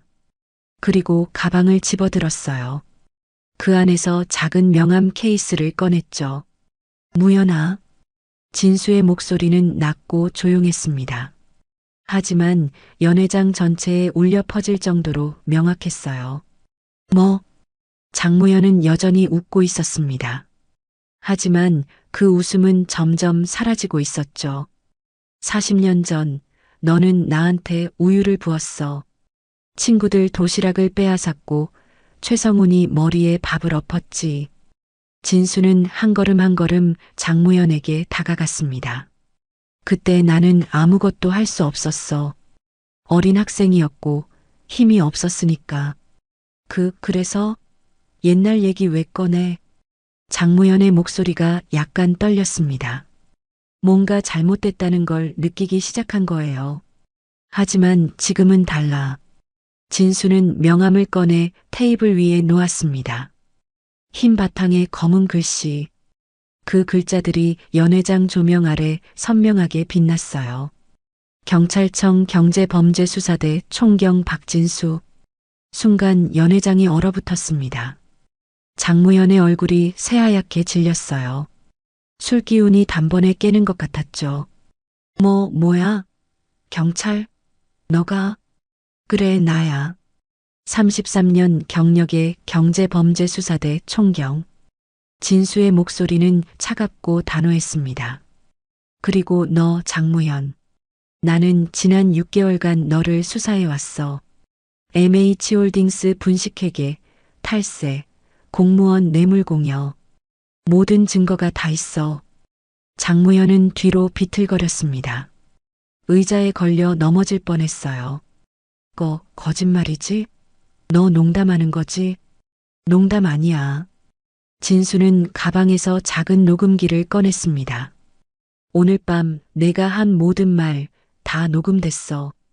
회계장부 2개 만들었다는 것, 세무 공무원한테 5천만 원 뇌물 줬다는 것, 100억 원 세금 탈루했다는 것. 내 입으로 다 자백했어. 장무현의 다리가 후들거렸습니다. 그는 의자를 잡고 겨우 서 있었어요. 아니야. 그건 그냥 농담이었어. 술 마시고 한 소리야. 법정에서 판단할 일이야. 진수는 휴대폰을 꺼내 전화를 걸었습니다. 연회장 문이 열렸어요. 정장을 입은 남자들이 들어왔습니다. 5명. 모두 경찰 배지를 달고 있었어요. 김 팀장, 영장 준비됐죠? 네, 총경님. 긴급 체포 영장입니다. 김태현 팀장이 서류를 꺼냈습니다. 장무현은 그 서류를 보며 얼굴이 완전히 하얗게 질렸어요. 안 돼. 이건 함정이야. 함정? 장무현은 소리쳤습니다. 하지만 아무도 그의 말을 듣지 않았어요. 장무현, 당신을 조세포탈, 분식회계, 뇌물공여 혐의로 긴급 체포합니다. 김 팀장이 수갑을 꺼냈습니다. 차가운 금속 소리가 울렸어요. 당신은 묵비권을 행사할 수 있으며 변호인을 선임할 권리가 있습니다. 수갑이 장무현의 손목에 채워졌습니다. 찰칵. 그 소리가 연회장에 울려 퍼졌어요. 장무현은 무릎이 꺾였습니다. 그대로 주저앉으려 했지만 수사관들이 그를 붙잡았어요. 진수야, 제발. 우리 친구잖아. 동창이잖아. 장무현이 애원했습니다. 눈에는 눈물까지 고였어요. 진수는 그를 내려다봤습니다. 표정은 차갑고 냉정했어요. 40년 전 너는 나를 친구라고 생각한 적 없어. 그저 심부름꾼이었지. 하지만 나는 이제 내 친구가 아니야. 나는 경찰이야. 그리고 경찰은 범죄자를 잡는 게 일이지. 그는 천천히 말했습니다. 그리고 내가 내 머리에 소주를 부은 순간 너는 평생 후회하게 될 거라고 했잖아. 이제 그 시간이야. 수사관들이 장무현을 끌고 나갔습니다. 그는 비명을 지르며 발버둥 쳤어요. 하지만 소용없었죠. 안 돼. 이럴 수 없어. 그의 목소리는 복도로 사라졌습니다. 연회장에는 침묵만 남았어요. 진수는 젖은 정장을 내려다봤습니다. 소주 냄새가 여전히 코를 찔렀어요. 하지만 그는 웃었습니다. 처음으로 진심 어린 미소를 지었죠. 김진우가 조심스럽게 다가왔습니다. 진수야, 내가 경찰이었구나. 총경까지. 미안해, 말 안 해서. 하지만 이렇게 해야 했어. 최성훈도 다가왔습니다. 그의 눈에는 눈물이 고여 있었어요. 고마워, 진수야. 정말 고마워. 진수는 그의 어깨를 두드렸습니다. 우리 모두를 위한 거야. 40년 전 그날을 위해서. 그는 창밖을 바라봤습니다. 서울의 야경이 반짝이고 있었어요. 아름다운 밤이었습니다. 정의는 늦었지만 결국 왔습니다. 그리고 그 순간은 언제나 이렇게 오는 거였어요. 장무현이 끌려나간 연회장은 무거운 침묵에 휩싸였습니다. 진수는 여전히 소주에 젖은 정장을 입은 채 서 있었어요. 머리카락에서는 아직도 술이 뚝뚝 떨어지고 있었죠. 김 팀장이 조심스럽게 다가왔습니다. 총경님, 괜찮으시겠습니까? 괜찮아요. 이 정도쯤이야. 진수는 담담하게 대답했습니다. 하지만 그의 손은 미세하게 떨리고 있었어요. 40년을 기다린 순간이었습니다. 그 무게가 이제야 실감 나는 거였죠. 녹음 파일은 안전하게 보관했습니다. 증거 능력 충분합니다. 수고했어요. 나머지 팀원들도 고생했다고 전해주세요. 김 팀장이 고개를 숙이고 나갔습니다. 연회장에는 동창들만 남았어요. 모두 말을 잃고 진수를 바라보고 있었죠. 김진우가 먼저 입을 열었습니다. 진수야, 우리 몰랐어. 내가 그렇게 대단한 사람인 줄. 대단한 게 아니야. 그냥 내 일을 한 거야. 진수는 의자에 앉았습니다. 갑자기 힘이 빠지는 것 같았어요. 긴장이 풀리면서 오는 피로였죠. 최성훈이 다가와 물티슈를 건넸습니다. 얼굴 좀 닦아. 소주 냄새가 심해. 고마워. 진수는 물티슈로 얼굴을 닦았습니다. 차가운 감촉이 뺨을 스쳤어요. 진수야, 너 40년 동안 이걸 준비한 거야? 성훈의 목소리는 떨리고 있었습니다. 아니, 준비한 건 아니야. 다만 잊지 않았을 뿐이지. 진수는 천천히 말했습니다. 중학교 때 그 일들이 나를 경찰로 만들었어. 약자를 괴롭히는 사람들을 잡고 싶었거든. 그게 내 인생의 방향이 됐지. 그는 창밖을 바라봤습니다. 그런데 장무현을 수사하게 된 건 우연이었어. 6개월 전 MH홀딩스 분식회계 사건이 우리 팀에 넘어왔을 때 대표 이름을 보고 깜짝 놀랐지. 그 이름이 바로 그 놈이더라고. 그래서 직접 수사를 맡은 거야? 응. 처음엔 감정 때문에 망설였어. 하지만 증거를 보니까 확신이 들었어. 이 사람은 40년 전에도 나쁜 놈이었고 지금도 마찬가지라는 걸. 진수는 물을 한 모금 마셨습니다. 약자를 괴롭히는 방법만 바뀌었을 뿐이야. 예전엔 주먹으로, 지금은 돈과 권력으로. 본질은 똑같아. 동창들은 조용히 고개를 끄덕였습니다. 모두 같은 생각이었어요. 동창의 초대장을 받았을 때 이게 기회라고 생각했어. 결정적 증거가 필요했거든. 그가 직접 범죄를 자백하는 증거가. 그래서 일부러 신분을 숨긴 거구나. 맞아. 만약 내가 경찰이라는 걸 알았으면 절대 저렇게 함부로 말하지 않았을 거야. 진수는 쓴웃음을 지었습니다. 술이 들어가면 사람들은 방심해.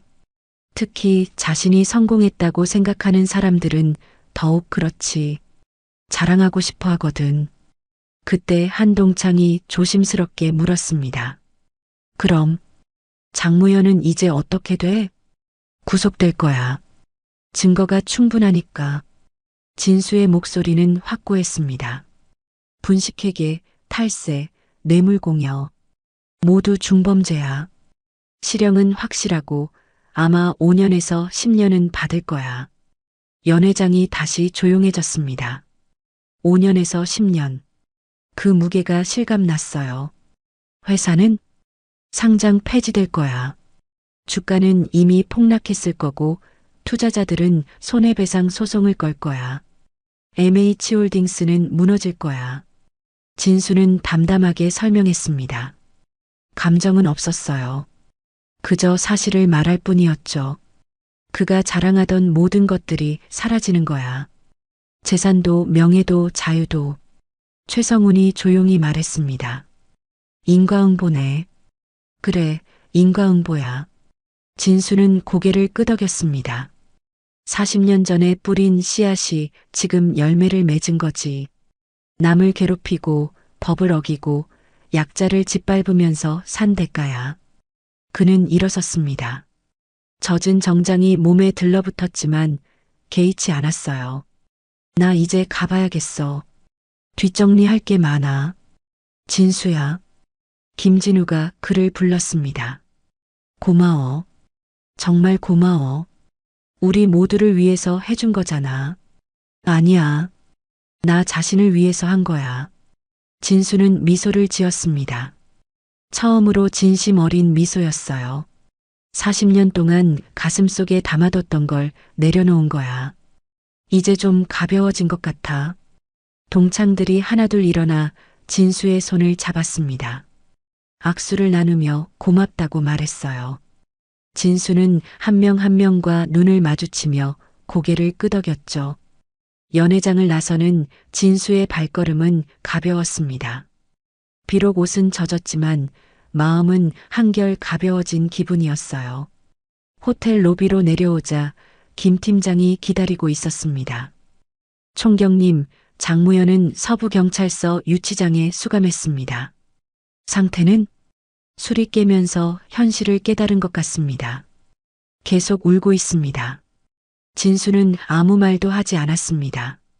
동정심도 없었고 복수의 쾌감도 없었어요.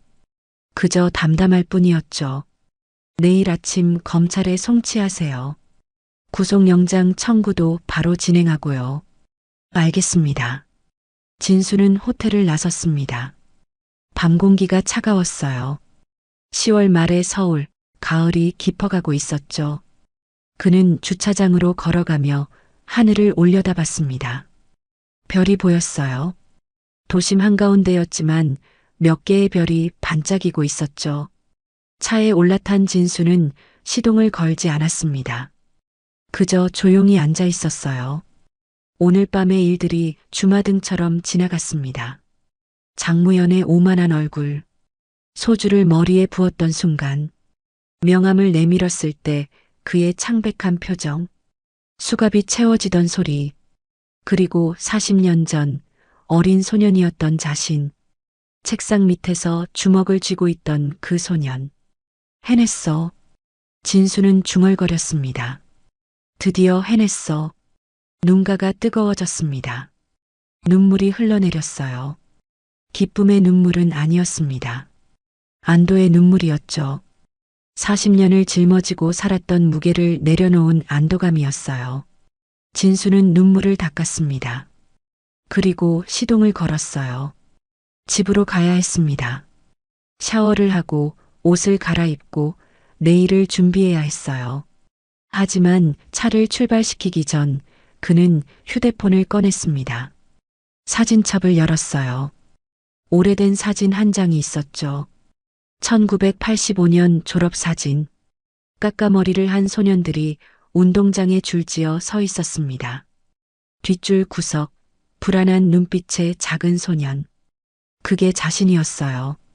고생했어. 진수는 사진 속 소년에게 말했습니다. 40년 동안 정말 고생했어. 이제 괜찮아. 다 끝났어. 그는 휴대폰을 내려놓았습니다. 그리고 차를 출발시켰어요. 서울의 야경이 창밖으로 흘러갔습니다. 빌딩의 불빛들, 거리의 가로등들, 차들의 헤드라이트들, 모든 게 평화로워 보였어요. 진수는 라디오를 켰습니다. 잔잔한 음악이 흘러나왔어요. 그는 음악을 들으며 운전했죠. 집에 도착해서 현관문을 열었을 때 거실 불이 켜져 있었습니다. 아내가 기다리고 있었어요. 여보, 왜 이렇게 늦어? 그리고 왜 옷이 젖었어요? 아내는 놀라며 다가왔습니다. 긴 이야기야. 나중에 천천히 말해줄게. 진수는 미소를 지었습니다. 아내는 뭔가 달라진 걸 느꼈어요. 남편의 표정이 한결 가벼워 보였거든요. 샤워하고 올게. 진수는 욕실로 들어갔습니다. 뜨거운 물이 몸을 타고 흘러내렸어요. 소주 냄새가 씻겨 내려갔죠. 그는 샤워하면서 생각했습니다. 정의는 늦을 수 있지만 결국 온다는 것을요. 그리고 그 순간은 언제나 이렇게 온다는 것을요. 샤워를 마치고 나온 진수는 거울을 봤습니다. 55살의 얼굴. 주름이 패였고 머리는 희끗희끗했지만 눈빛만큼은 맑았어요. 잘했어. 그는 거울 속 자신에게 말했습니다. 정말 잘했어. 그날 밤 진수는 깊이 잠들었습니다. 40년 만에 처음으로 편안한 잠이었어요. 악몽도 없었고 뒤척임도 없었죠. 그저 깊고 평화로운 잠이었습니다. 정의는 실현됐습니다. 그리고 진수는 마침내 자유로워졌어요. 2025년 10월 27일 월요일 아침 9시 서울중앙지방검찰청 기자실은 취재진들로 북적였습니다. 카메라 플래시가 터졌고 기자들은 서로 자리를 차지하려 애썼어요. 검찰 대변인이 단상에 올라섰습니다. 손에는 보도 자료가 들려 있었어요. MH홀딩스 장무현 대표를 분식회계, 조세포탈, 뇌물공여 등의 혐의로 구속 기소했습니다. 카메라 셔터 소리가 요란했습니다. 기자들은 재빨리 메모를 했어요. 장 씨는 2022년부터 2025년까지 회계장부를 조작해 200억 원의 매출을 부풀렸고 300억 원의 부채를 축소했습니다. 또한 100억 원 규모의 세금을 탈루했으며 세무조사를 무마하기 위해 공무원에게 5천만 원의 뇌물을 건넨 혐의를 받고 있습니다. 기자들의 손이 분주하게 움직였어요. 이건 특종이었죠. 검찰은 장 씨에 대해 징역 10년을 구형할 예정이며 회사 자산에 대한 압류도 진행 중입니다. 질문이 쏟아졌습니다. 장 대표는 혐의를 인정했습니까? 일부는 인정했으나 일부는 부인하고 있습니다. 하지만 결정적 증거가 있어 유죄 판결은 확실합니다. 어떤 증거입니까? 장 씨가 직접 범행을 자백한 녹음 파일입니다. 경찰이 확보했으며 법정에 제출될 예정입니다. 그날 오후 뉴스는 이 사건으로 도배됐습니다.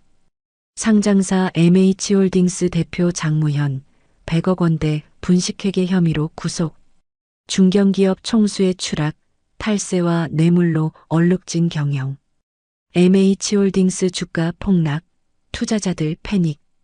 TV 화면에는 장무현이 호송차에서 내리는 모습이 비쳤습니다. 수갑을 찬 손으로 얼굴을 가리고 있었어요. 한때 당당하게 걸었던 그 모습은 어디에도 없었죠. 증권가는 충격에 휩싸였습니다.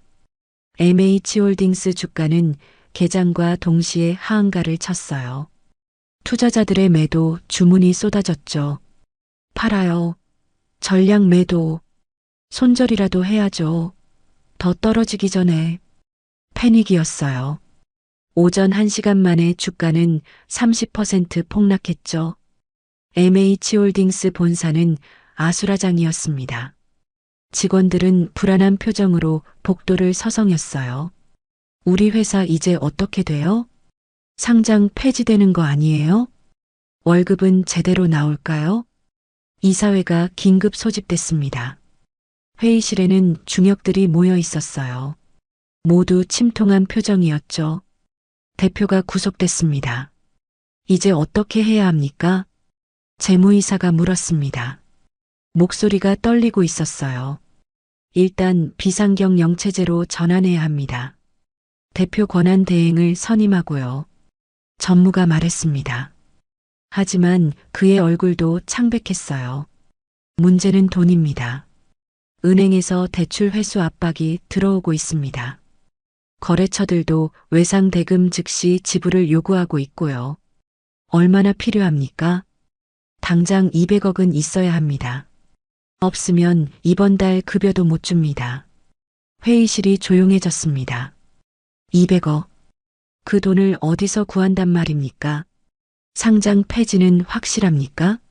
거의 확실합니다. 금융당국에서 이미 감리에 착수했습니다. 분식회계가 확정되면 즉시 상장 폐지 절차가 진행될 겁니다. 한 이사가 한숨을 쉬었습니다. 300명 직원들은 어떻게 합니까?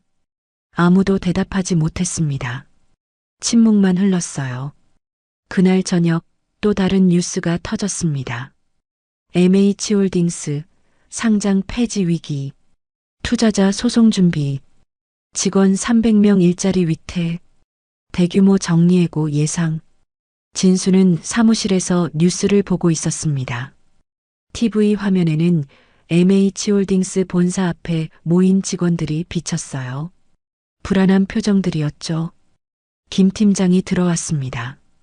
총경님, 장무현 변호인이 접견을 요청했습니다. 그래요? 뭐라고 하던가요? 혐의를 일부 인정하고 합의를 요청한다고 합니다. 진수는 고개를 저었습니다. 합의는 없습니다. 이건 개인적인 사건이 아니에요. 수많은 투자자와 직원들, 그리고 국민이 피해를 본 사건입니다. 알겠습니다. 김 팀장이 나가고 진수는 다시 뉴스를 봤습니다. 한 투자자가 인터뷰하고 있었어요. 저는 은퇴 자금 5천만 원을 MH홀딩스 주식에 투자했습니다. 이제 반토막도 안 남았어요. 어떻게 살란 말입니까? 노인의 목소리는 떨리고 있었습니다. 진수는 가슴이 무거워졌어요. 장무현 혼자만의 문제가 아니었습니다. 그의 범죄는 수많은 사람들에게 상처를 남겼죠. 다음 날 진수는 서울구치소로 장무현을 면담하러 갔습니다.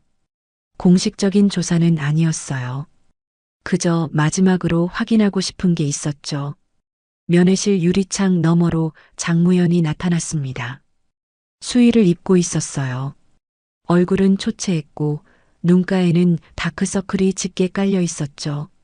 전화기를 들자 장무현의 목소리가 들렸습니다. 진수야. 목소리는 쉬어 있었습니다. 며칠 동안 울었던 것 같았어요. 왜 왔어? 진수가 물었습니다. 감정은 없었어요. 그저 담담했죠. 그냥 내 얼굴을 보고 싶었어. 장무현은 고개를 숙였습니다. 미안해. 정말 미안해. 누구한테? 너한테. 그리고 모두한테. 장무현의 목소리가 떨렸습니다. 나 때문에 300명 직원들이 일자리를 잃게 됐어. 투자자들은 돈을 잃었고 다 내 잘못이야. 진수는 아무 말도 하지 않았습니다. 그저 그를 바라봤어요. 40년 전에도 미안했어. 너희들을 괴롭힌 것. 이제 와서 미안하다고 해서 뭐가 달라지나. 진수의 목소리는 차갑게 가라앉았습니다. 너는 평생 그렇게 살았어. 남을 짓밟고 약자를 괴롭히고 법을 어기면서. 그게 너였어. 장무현은 고개를 들지 못했습니다. 눈물이 뺨을 타고 흘러내렸어요. 나 이제 어떻게 돼? 10년은 감옥에 있을 거야. 회사는 무너질 거고 재산은 압류될 거야. 내가 자랑하던 모든 게 사라지는 거지. 진수는 잠시 말을 멈췄다가 덧붙였습니다. 하지만 이건 내가 선택한 길이야. 아무도 너한테 범죄를 강요하지 않았어. 내가 스스로 선택한 거야. 장무현은 울음을 터뜨렸습니다. 소리내어 울었어요. 면회실에 그의 울음소리가 울려 퍼졌죠. 진수는 전화기를 내려놓고 일어났습니다. 더 이상 할 말이 없었어요. 그는 뒤돌아 나왔죠. 복도를 걸으며 진수는 생각했습니다. 동정심은 없었어요. 하지만 슬픔은 있었습니다. 한 사람의 인생이 무너지는 걸 보는 슬픔이었죠. 구치소를 나서자 햇살이 눈부셨습니다. 가을 햇살이었어요. 따뜻하고 부드러웠죠. 진수는 차에 올라타 시동을 걸었습니다. 라디오를 켰어요. 뉴스가 나오고 있었죠. MH홀딩스 오늘 주주총회에서 법정관리 신청 결정. 사실상 파산 수순. 진수는 라디오를 껐습니다. 더 이상 듣고 싶지 않았어요. 그는 경찰청으로 돌아왔습니다. 책상에 앉아 서류를 정리했어요. 이 사건도 이제 마무리 단계였죠. 창밖을 보니 하늘이 맑았습니다. 구름 한 점 없는 가을 하늘이었어요. 진수는 깊은 숨을 들이마셨습니다. 정의는 실현됐습니다. 하지만 그 대가는 컸어요. 한 사람의 몰락과 수많은 사람들의 고통이었죠. 진수는 생각했습니다. 이게 과연 옳은 일이었을까? 하지만 곧 고개를 끄덕였어요. 그렇습니다. 옳은 일이었어요. 법은 지켜져야 하고 범죄는 처벌받아야 했으니까요.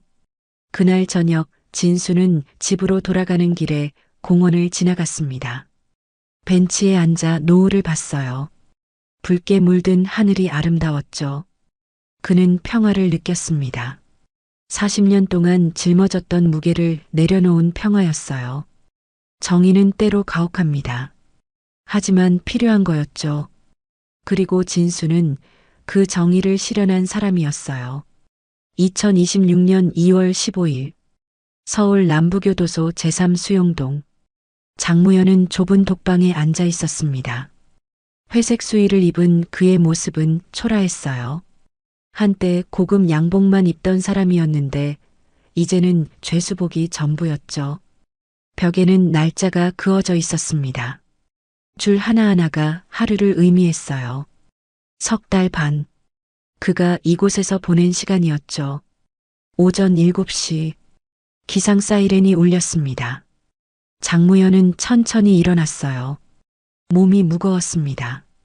밤새 잠을 제대로 못 잤거든요. 각방 정리. 3분 안에 교도관의 목소리가 복도에 울려 퍼졌습니다. 장무현은 서둘러 이불을 개고 세면도구를 정리했어요.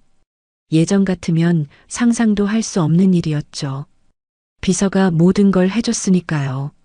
하지만 이곳에서는 달랐습니다. 모든 걸 스스로 해야 했어요. 누구도 도와주지 않았죠. 세면장으로 걸어가는 장무현의 발걸음은 느렸습니다. 다른 수감자들이 그를 스쳐 지나갔어요. 어떤 이는 어깨를 일부러 부딪혔고 어떤 이는 비웃는 눈빛을 보냈죠. 야, 사장님. 아침 세수 잘하셨어요? 한 젊은 수감자가 비아냥거렸습니다. 장무현은 대답하지 않았어요. 대답하면 더 괴롭힘을 당한다는 걸 알았죠. 무시하네. 이 양반이 아직도 자기가 뭔 줄 아나 봐. 또 다른 수감자가 끼어들었습니다. 장무현은 고개를 숙이고 지나갔어요. 주먹을 꽉 쥐었지만 참았습니다. 여기서 싸우면 징벌을 받으니까요. 식당으로 향했습니다. 긴 줄이 늘어서 있었어요. 장무현은 맨 뒤에 섰습니다. 순서를 기다렸죠. 차례가 왔습니다. 배식대 앞에 섰어요.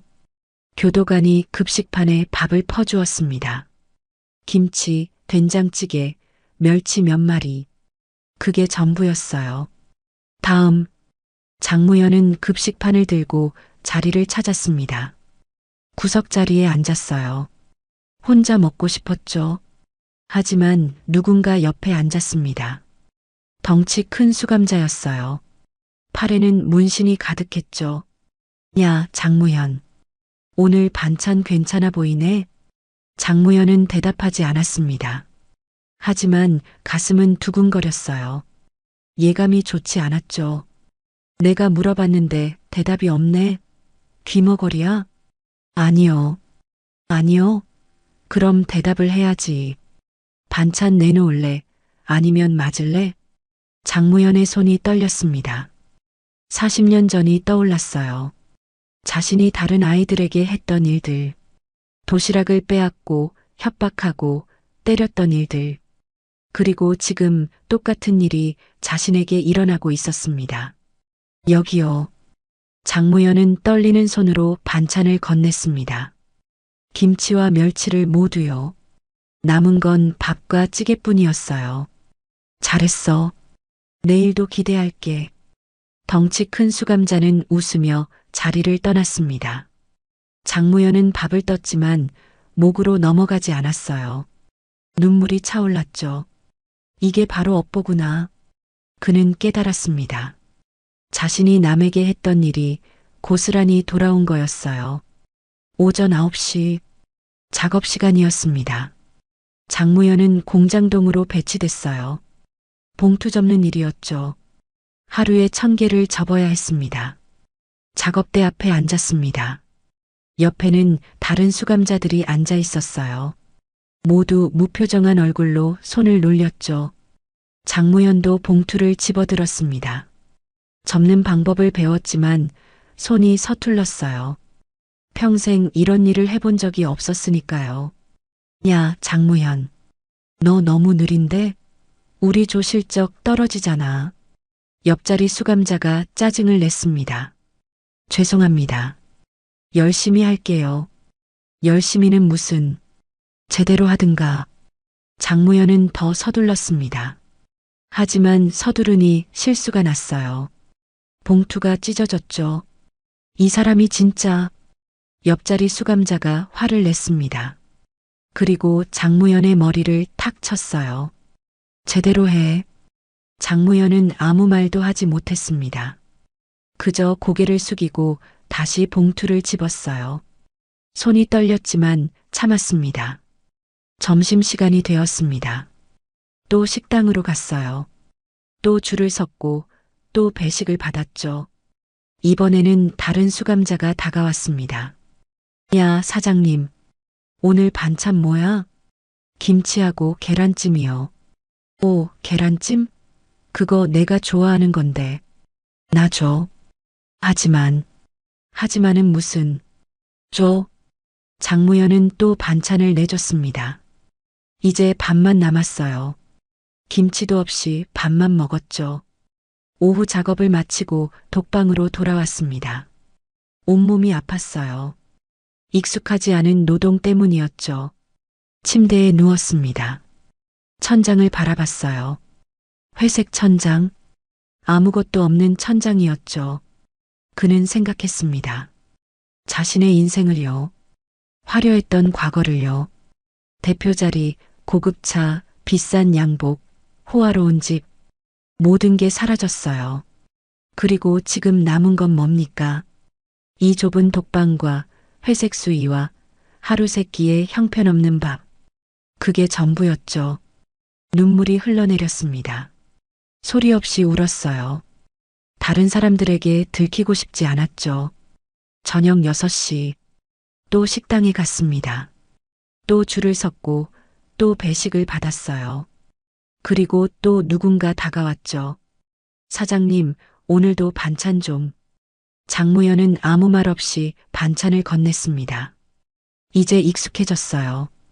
매일 반복되는 일이었으니까요. 하지만 오늘은 달랐습니다. 한 수감자가 그의 밥그릇까지 집어갔어요. 야, 이것도 줘. 그건 제 밥인데요. 그래서 사장님 배 안 고파? 주변 수감자들이 낄낄거리며 웃었습니다. 장무현은 빈 급식판을 들고 서 있었어요. 아무것도 남지 않았죠. 뭐해? 빨리 치워. 교도관이 소리쳤습니다. 장무현은 빈 급식판을 들고 자리로 돌아갔어요. 배가 고팠지만 먹을 게 없었죠. 독방으로 돌아와 침대에 누웠습니다. 배에서 꼬르륵 소리가 났어요. 눈물이 또 흘러내렸죠. 40년 전이 떠올랐습니다. 청솔 중학교 1학년 5반. 자신이 최성훈이의 도시락을 빼앗아 머리에 엎었던 그날. 성훈이가 울던 모습, 다른 아이들이 떨던 모습, 그리고 지금 자신의 모습. 미안해. 정말 미안해. 장무현은 중얼거렸습니다.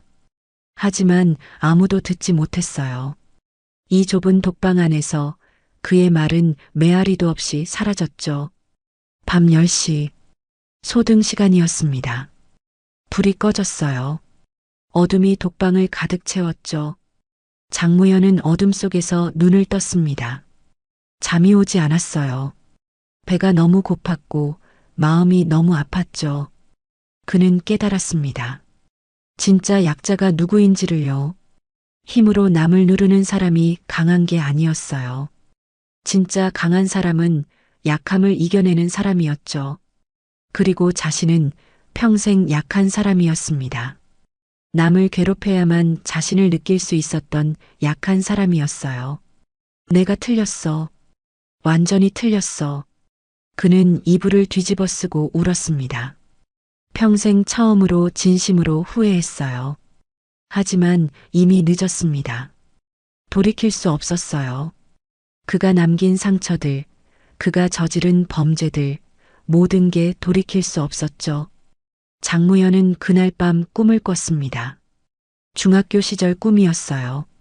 자신이 작고 약한 소년으로 돌아가 있었고 누군가 큰 사람이 자신을 괴롭히고 있었죠. 그만해. 제발. 꿈속에서 그는 소리쳤습니다. 하지만 아무도 들어주지 않았어요. 새벽에 깼습니다. 온몸이 땀으로 젖어 있었어요. 악몽이었죠. 하지만 깨어난 현실도 악몽과 다르지 않았습니다. 여전히 좁은 독방이었고, 여전히 죄수복을 입고 있었고, 여전히 갇혀 있었죠. 장무현은 창살 너머로 하늘을 봤습니다. 동이 트고 있었어요. 붉은 빛이 하늘을 물들이고 있었죠. 아름다운 새벽이었습니다. 하지만 그에게는 닿지 않는 아름다움이었어요. 그는 바닥에 주저앉아 고개를 묻었습니다. 그리고 작은 목소리로 말했어요. 진수야, 내가 옳았어. 정의는 필요해. 그리고 나는 벌을 받아야 해. 아무도 듣지 못하는 고백이었습니다. 하지만 그것만으로도 의미가 있었어요. 처음으로 자신의 잘못을 인정한 순간이었으니까요. 교도소의 아침은 또 시작됐습니다. 기상 사이렌이 울렸어요. 장무현은 천천히 일어나 또 하루를 준비했죠. 오늘도 내일도 그리고 앞으로 수천 개의 날들도 그는 이곳에서 보내야 했습니다. 자신이 저지른 죄의 대가를 치르면서요. 2026년 5월 20일 서울 남부교도소 면회실. 진수는 플라스틱 의자에 앉아 있었습니다. 앞에는 투명한 아크릴 칸막이가 있었고 그 너머로 빈 의자가 보였어요. 3개월 전 장무현의 변호인을 통해 면회 요청이 왔었습니다. 진수는 한참을 고민했어요. 만나야 할까 말아야 할까? 하지만 결국 오늘 이렇게 왔죠. 문이 열렸습니다. 교도관과 함께 장무현이 들어왔어요. 진수는 놀랐습니다. 4개월 만에 본 장무현의 모습은 완전히 달랐어요. 살이 많이 빠져 있었고 머리는 짧게 깎여 있었죠. 얼굴은 핏기 없이 창백했고 눈가에는 깊은 주름이 패여 있었습니다. 장무현은 진수를 보자마자 고개를 숙였습니다. 그리고 천천히 의자에 앉았어요. 전화기를 집어들었지만 한참 동안 말을 하지 못했죠. 진수도 전화기를 들었습니다. 침묵이 흘렀어요. 둘 사이에는 투명한 벽이 있었지만 보이지 않는 더 큰 벽이 있었죠. 오랜만이야. 진수가 먼저 입을 열었습니다. 목소리는 담담했어요. 응, 오랜만이야. 장무현의 목소리는 쉬어 있었습니다. 힘이 없었어요. 면회 요청을 받고 고민했어. 와야 하나 말아야 하나. 와줘서 고마워. 정말 고마워. 장무현의 눈에 눈물이 고였습니다. 하지만 흘리지는 않았어요. 참고 있었죠. 어떻게 지내? 진수가 물었습니다. 형식적인 질문이었지만 진심이 담겨 있었어요. 잘, 못 지내. 당연하지. 장무현은 쓴웃음을 지었습니다. 여기는 지옥이야. 매일매일이 고통이야. 하지만 그게 맞아. 나는 벌을 받아야 하니까. 진수는 아무 말도 하지 않았습니다. 그저 듣고 있었어요. 진수야, 나 정말 미안해. 장무현의 목소리가 떨렸습니다. 40년 전에도 미안했고 지금도 미안해. 내가 너한테, 성훈이한테, 진우한테, 모두한테 한 짓들 정말 미안해. 이제 와서 미안하다고 해서 뭐가 달라지나. 진수의 목소리는 여전히 차가웠습니다. 알아. 아무것도 안 달라져. 내가 준 상처는 지워지지 않아. 하지만 그래도 말하고 싶었어. 진심으로 미안하다고. 장무현은 고개를 숙였습니다. 어깨가 떨리고 있었어요. 여기서 지내면서 깨달았어. 내가 얼마나 나쁜 놈이었는지, 얼마나 약한 사람이었는지. 그는 천천히 말을 이었습니다. 중학교 때 남들을 괴롭힌 건 내가 열등감이 많았기 때문이야. 집이 가난했고 공부도 못했고 친구들이 나를 무시할까봐 두려웠어. 그래서 먼저 때린 거야. 먼저 괴롭힌 거지. 진수는 조용히 들었습니다. 장무현의 고백을 들으며 복잡한 감정이 교차했어요. 어른이 돼서도 마찬가지였어. 회사 경영하면서도 늘 불안했어. 실패할까봐, 망할까봐. 그래서 법을 어겼어. 돈만 있으면 안전할 거라고 생각했지. 하지만 결국 다 무너졌잖아. 그래, 다 무너졌어. 장무현은 고개를 끄덕였습니다. 회사도, 재산도, 명예도 다 잃었어. 그리고 이제 알았어. 진짜 가치가 뭔지. 뭔데? 사람이야. 사람을 존중하는 것. 법을 지키는 것. 떳떳하게 사는 것. 장무현은 진수를 똑바로 바라봤습니다. 너는 그걸 알고 살았어. 어려웠던 중학교 시절에도 경찰이 되어서도 너는 늘 옳은 길을 걸었어. 나는 틀린 길만 걸었고. 진수는 가슴이 먹먹해졌습니다. 40년을 기다린 말이었어요. 장무현의 진심 어린 사과였죠. 무현아. 진수가 입을 열었습니다. 나는 너를 미워했어. 40년 동안 미워했어. 중학교 때 당한 일들이 트라우마가 됐고 그게 내 인생을 바꿨지. 장무현은 고개를 더 숙였습니다. 하지만 동시에 감사하기도 해. 뭐? 장무현은 놀라 고개를 들었습니다. 그 일들이 나를 경찰로 만들었어. 약자를 보호하고 범죄자를 잡고 정의를 실현하는 사람으로. 만약 그때 그 일이 없었다면 나는 지금의 내가 아니었을 거야. 진수는 잠시 말을 멈췄다가 이었습니다. 물론 그렇다고 내가 한 일이 정당화되는 건 아니야. 너는 벌을 받아야 하고 지금 받고 있지. 하지만 나는 더 이상 너를 미워하지 않아. 진수야. 미워하는 건 나를 아프게 할 뿐이야. 40년 동안 충분히 아팠어. 이제는 놓아주고 싶어. 진수의 목소리는 조용했지만 확고했습니다. 너는 내 죗값을 치르고 있어. 법이 정한 대로. 그걸로 충분해. 나는 더 이상 복수를 원하지 않아. 장무현의 눈에서 눈물이 흘러내렸습니다. 소리내어 울었어요. 면회실에 그의 울음소리가 울려 퍼졌죠. 고마워. 정말 고마워. 진수는 말없이 그를 바라봤습니다. 동정심도 아니었고 연민도 아니었어요. 그저 한 사람의 몰락을 지켜보는 슬픔이었죠. 무연아, 여기서 시간을 보내면서 진짜로 변해. 진심으로 뉘우쳐. 그리고 나중에 나가면 제대로 살아. 할 수 있을까? 할 수 있어. 내가 원한다면. 장무현은 고개를 끄덕였습니다. 눈물을 닦았어요. 노력할게. 정말 노력할게. 나가면 피해자들한테 사과하고 할 수 있는 선에서 보상하고 제대로 살게. 그래, 그렇게 해. 진수는 일어났습니다. 이제 갈 시간이었어요. 진수야, 마지막으로 하나만 물어봐도 돼? 뭔데? 너는 나를 용서해. 진수는 잠시 생각했습니다. 용서, 그 무거운 단어를요. 용서는 내가 나한테 받을 게 아니야. 내가 너 자신한테 받아야 해. 장무현은 고개를 끄덕였습니다. 이해했다는 표정이었어요. 그리고 나는 더 이상 너를 미워하지 않아. 그게 내가 줄 수 있는 전부야. 진수는 전화기를 내려놓고 뒤돌아섰습니다. 문을 향해 걸어갔어요. 진수야. 장무현이 불렀습니다. 진수는 멈춰섰지만 돌아보지 않았어요. 고맙고 미안해. 평생 잊지 않을게. 진수는 대답하지 않았습니다. 그저 문을 열고 나갔어요.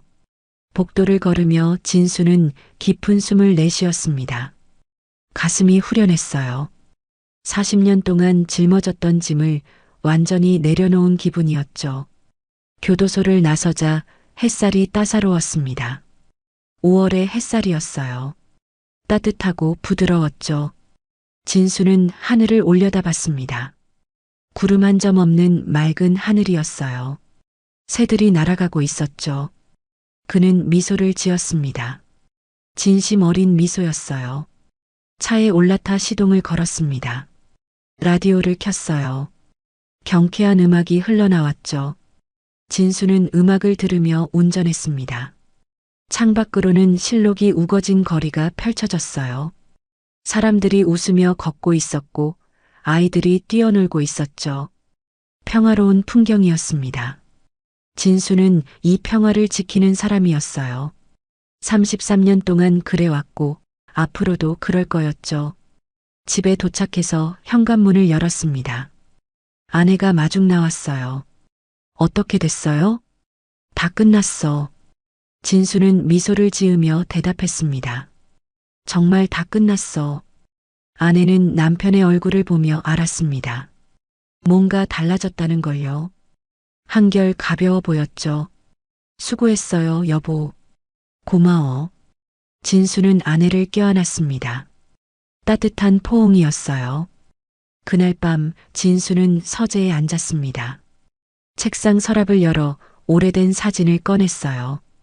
1985년 졸업 사진이었죠. 까까머리를 한 소년들이 운동장에 줄지어 서 있었습니다. 뒷줄 구석, 불안한 눈빛의 작은 소년. 자신이었어요. 진수는 사진을 쓰다듬었습니다. 이제 괜찮아. 더 이상 두렵지 않아. 그는 사진을 다시 서랍에 넣었습니다. 그리고 서랍을 닫았어요. 과거를 닫는 거였죠. 진수는 창밖을 바라봤습니다. 밤하늘에 별이 빛나고 있었어요. 수많은 별들이 반짝이고 있었죠. 아름다운 밤이었습니다. 그리고 진수는 평화로웠어요. 정의는 실현됐습니다. 복수는 끝났습니다. 그리고 용서는 자신을 위한 거였어요. 진수는 미소를 지으며 중얼거렸습니다.